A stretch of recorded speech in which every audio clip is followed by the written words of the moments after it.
Le Real Madrid, les amis, offrirait entre 58 millions ou 59 millions d'euros à Manchester City pour Raheem Sterling. Autant vous dire les gars que ça y est, c'est le début du mercato, les fake news arrivent. Le Real Madrid s'en tape un rein de Sterling. C'est le plan Z après Mbappé et Haaland, le plan Z.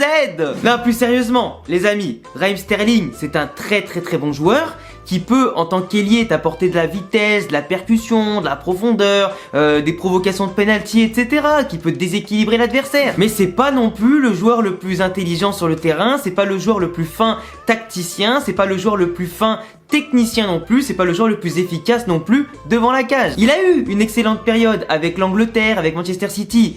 Mais là, si aujourd'hui, Guardiola préfère jouer sans véritable ailier, avec un faux numéro 9 et des milieux offensifs à la place des ailiers, c'est pas forcément pour rien. Même si Riyad Mahrez a gagné sa place sur le côté droit, c'est pas le cas de Sterling sur le côté gauche. Et du coup, il lui-même est passé derrière la hiérarchie. Un Gabriel Jesus qui de base est neuf et du coup est exilé à gauche. Il est passé derrière, comment il s'appelle, même Foden quand il est repassé à gauche. Il est même derrière Jack Grealish qui n'est pas un véritable ailier de base, mais plutôt un véritable milieu offensif plutôt dans l'axe. Donc qu'est-ce que vous voulez qu'on foute du 3e ou 4e choix de Manchester City? Il y a que le Barça pour aller acheter Ferran Torres qui était le 4e choix là-bas. Bon, après je vous avoue quand même que Ferran Torres, pour moi, c'est un joueur qui a un très haut potentiel, qui est plutôt intéressant s'il est en confiance et tout ça, mais personnellement j'aurais préféré justement avoir un Ferran Torres qu'un Raheem Sterling. Sterling, le problème c'est pas qu'il est pas bon, c'est que vraiment je trouve que son profil aujourd'hui est trop similaire à ce qu'on a déjà, notamment avec Vinicius, et qui n'offrirait pas une véritable plus-value non plus au Real Madrid. Je préfère largement miser sur Vinicius et Rodrigo à court, moyen et long terme que me ramener un Raheem Sterling avec un salaire énorme et de l'autre côté pour 60 millions d'euros qui pourrait être mieux investi, je sais pas moi, pour un arrière droit comme Reece James, comme le milieu de terrain de Tchouaméni qui est annoncé et dont j'avais déjà parlé il y a plusieurs vidéos maintenant, ou simplement pourquoi pas pour un autre attaquant qui à mon sens serait soit la doublure de Benzema ou un véritable ailier droit comme je sais pas un Salah, un Son ou n'importe qui, quelqu'un qui a vraiment le niveau de nous faire passer un cap. Empiler les bons joueurs pour faire empiler les bons joueurs, à mon sens, ça vaut pas le coup. Je préfère largement les gars, comme je vous ai déjà prévenu qu'il allait venir normalement en 2023, il y a plusieurs vidéos maintenant, il y a plusieurs semaines, je préfère largement qu'on mette 30-40 millions sur Serge Gnabry dès cet été, vu que le Bayern compte le vendre, vu qu'il ne va pas prolonger son contrat apparemment plus loin que 2023.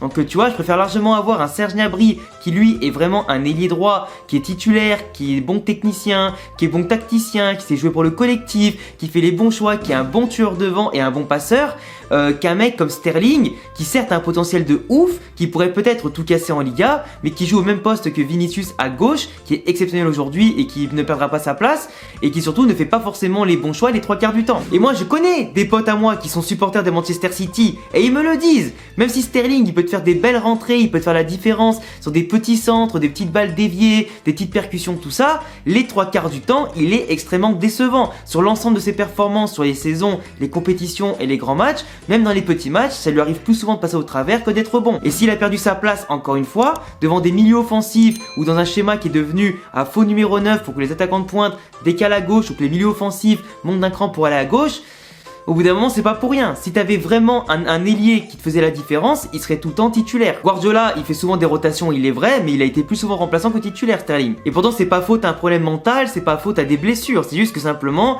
dans certains schémas tactiques ou dans simplement ce qu'on appelle la concurrence, finalement, il a dégringolé parce qu'il était pas meilleur ou plus efficace. Parce que Riyad Mahrez à droite s'est vraiment imposé comme le meilleur buteur de City cette saison et le mec indétrônable à droite. Que Guardiola préfère jouer avec des milieux offensifs plutôt que de vrais ailiers sur les côtés, ben depuis les performances de Riyad Mahrez, il a pas eu le choix d'installer au moins un vrai ailier sur la droite et d'avoir à gauche du coup un côté plus libre où il va pouvoir laisser libre cours à son imagination, à la concurrence et à son effectif un petit peu remodelé. Et encore une fois, par rapport à tous les joueurs comme Darwin Nunez, comme Son, comme Salah, comme Mané, comme Lewandowski, comme Rafael Leao, comme Nkunku, Sterling, je le mets vraiment à la fin de la liste. Vraiment. Aujourd'hui, comme je dis, c'est le plan Z pour dire vraiment que voilà, ce serait vraiment le dernier des derniers choix. Mais au bout d'un moment, tu vois, qu'est-ce que tu veux que je te dise? Même si on te le file à la limite pour un peu moins cher que 60 millions d'euros, pourquoi pas? Ça te fait de la concurrence, ça te fait des joueurs éventuellement plutôt intéressants pour tourner entre l'équipe titulaire et les remplaçants. Mais vraiment, pour le même prix ou pour moins cher, avec un salaire beaucoup moins haut, on peut avoir beaucoup mieux. Et à des vrais besoins, en tout cas qui viendront combler des vrais besoins dans l'effectif. Donc pour moi, le fait que le Real Madrid s'intéresse à Sterling, je mettrais actuellement une note de 3 sur 10 à la crédibilité de l'information qui nous vient d'Angleterre comme par hasard, parce qu'il faut forcément des prétendants à un joueur qui veut pas prolonger, qui est remplaçant, qui se plaint de son statut et qui est pas forcément désiré depuis longtemps par Guardiola, histoire de financer pourquoi pas d'autres opérations à venir pour City dans un mercato qui s'annonce ambitieux pour tout le monde. 3 sur 10 du coup cette information.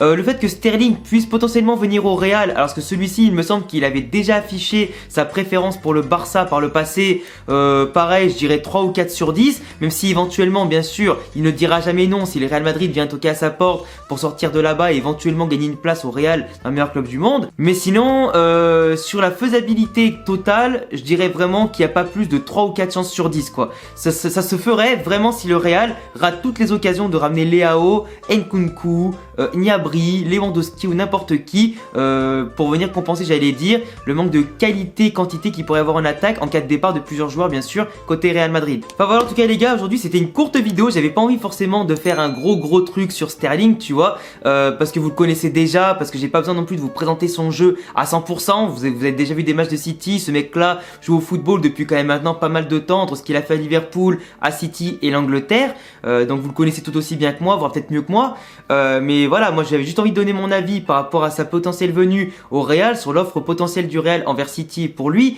Et voilà, à mon sens, ça n'a pas de sens de le faire venir. En tout cas, c'est pas le joueur préférentiel, il a pas le profil qui nous ferait passer un cap supplémentaire, une dimension supplémentaire. Du coup, à partir de là, voilà, je pense que j'ai dit tout ce qu'il fallait dire. Du coup, si jamais les amis, vous kiffez le Real Madrid, n'hésitez pas à vous abonner, cocher la cloche et bien sûr mettre le petit pouce bleu qui me ferait bien plaisir. Tous mes réseaux s'affichent ici et en description. Et à bientôt les amis, comme d'habitude, pour de prochaines vidéos. Ciao, ciao!